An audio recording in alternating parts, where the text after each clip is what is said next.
La sclérose en plaques est une maladie inflammatoire du système nerveux qui concerne près de 100 000 personnes en France. Où en est-on? Quel traitement? Quel progrès? On voit ça tout de suite avec mon invité.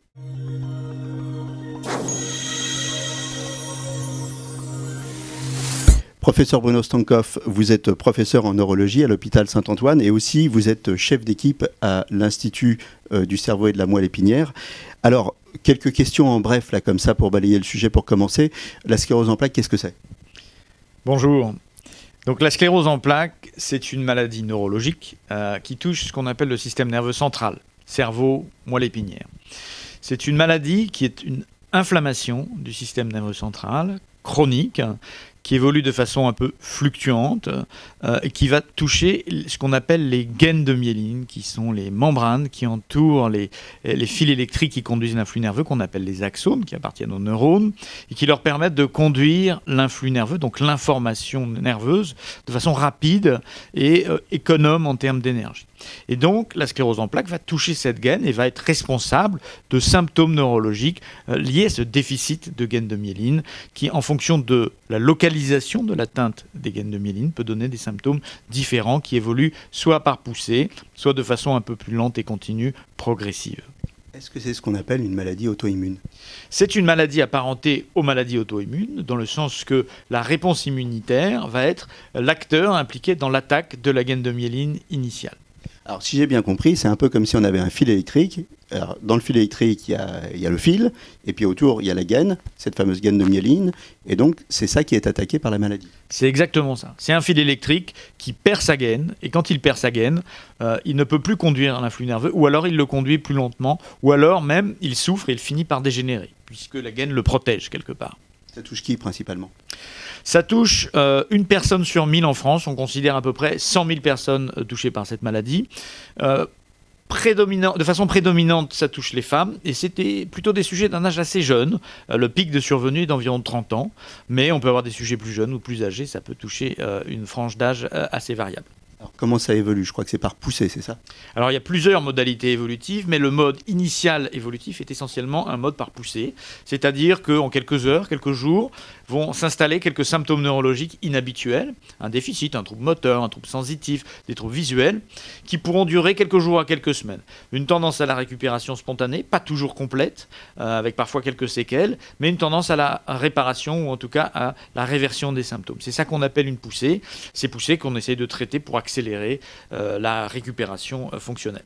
Deuxième présentation, plus rare, plus tardive, c'est ce qu'on appelle une présentation progressive, insidieuse, qui peut être indépendante des poussées et qui est une aggravation un peu lente, permanente de symptômes neurologiques qui peuvent être gênants, à l'image de ce qu'on voit dans les maladies dégénératives plus classiques. Les symptômes, qu'est-ce que c'est globalement? Les symptômes, c'est très variable. Ce qu'il faut bien comprendre, c'est qu'en fonction de l'endroit qui est touché par l'inflammation, on peut avoir un symptôme différent. Si le nerf optique est touché, c'est un symptôme visuel. Si les faisceaux moteurs sont touchés, c'est un symptôme moteur. Si les voies sensitives sont touchées, c'est un symptôme sensitif. Donc on peut avoir une gamme de symptômes que je ne vais pas lister complètement, mais qui est très, très, très étendue en fonction de la localisation.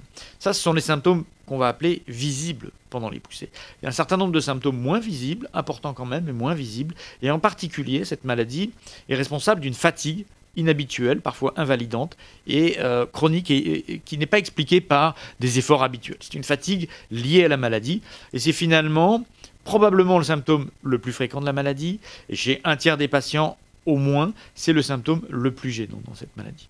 Ok, donc fatigue, le symptôme le plus invalidant au quotidien. L'un des symptômes, en tout cas le plus fréquent et qui peut être le plus invalidant. Ça dépend des formes cliniques.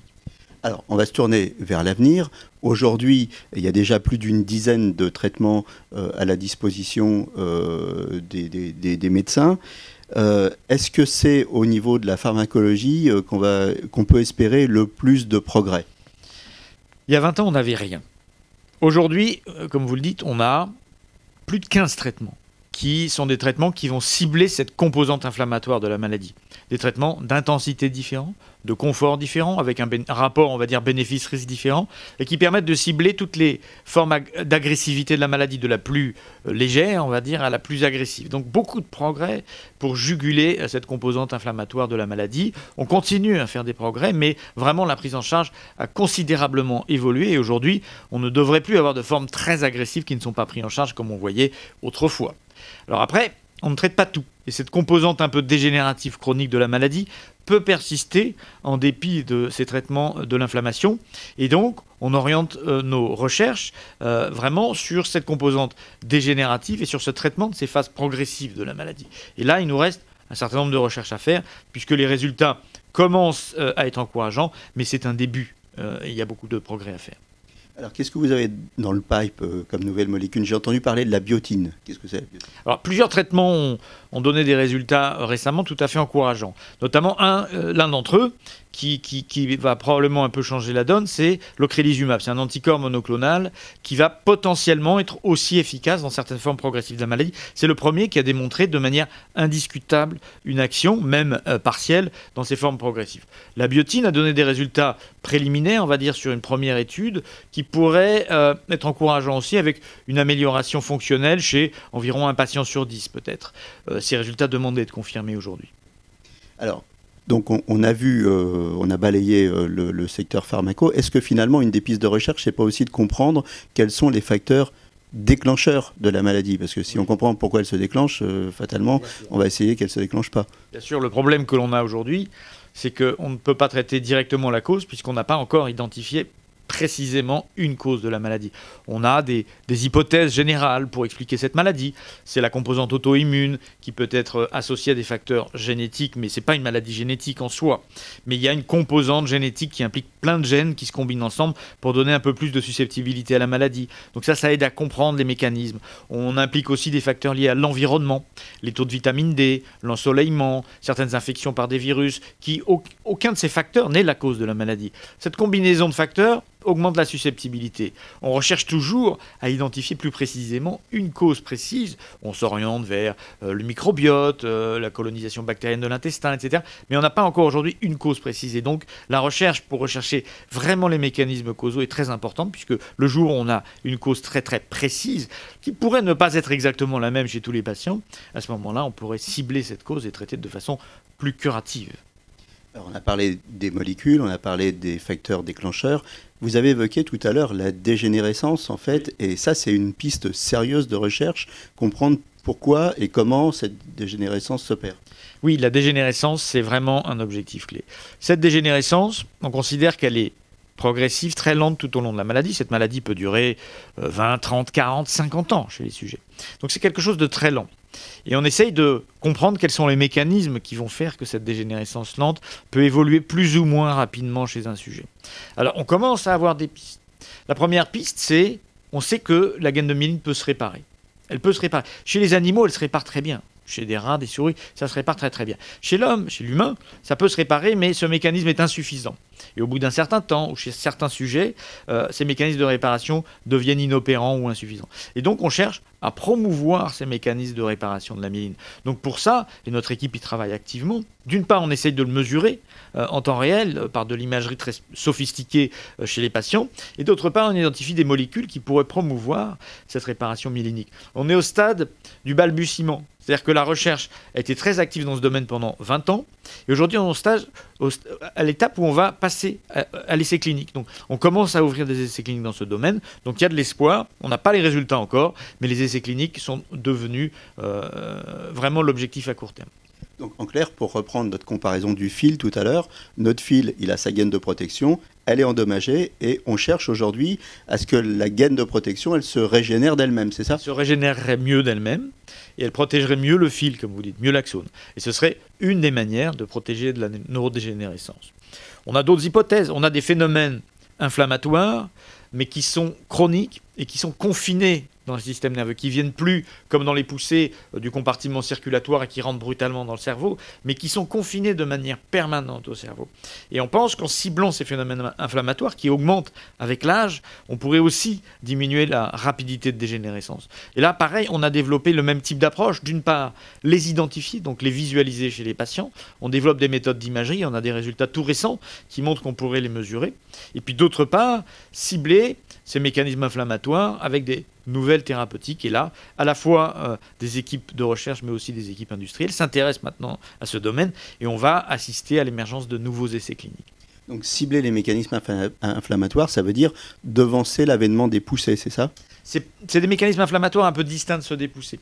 En gros, globalement, la poussée, c'est un mécanisme inflammatoire très aigu qui va venir des cellules qu'on appelle des lymphocytes, de l'immunité adaptative, les lymphocytes qui vont entrer du sang vers le cerveau ou vers la moelle épinière. Donc ça se fait rapidement et ça donne des symptômes aigus et après ça se nettoie et les symptômes récupèrent. Dans les phases plus progressives, plus chroniques, il s'agit d'une inflammation qui est en permanence dans le système nerveux et qui est liée à d'autres cellules en fait. C'est lié à des cellules qui sont inhérentes au système nerveux, qui s'activent anormalement, comme des macrophages du système nerveux. On les appelle des cellules microgliales entre autres. Et celles-là, elles sont là de façon permanente, en chronique, et c'est celle-ci qu'on voudrait cibler pour lutter mieux contre la dégénérescence. On a parlé beaucoup de science. Une maladie, avant tout, ça se vit. Donc là aussi, il y a des progrès à faire dans la prise en charge de la maladie, dans la prise en charge des malades, pour qu'ils soient dans la vie le plus longtemps possible. Alors effectivement, au-delà de la prise en charge neurologique pure, des traitements, c'est une maladie très longue, c'est une maladie chronique, c'est une maladie qui est anxiogène. Donc il y a un certain nombre de choses qu'on peut améliorer, ou du moins d'aide qu'on peut prodiguer.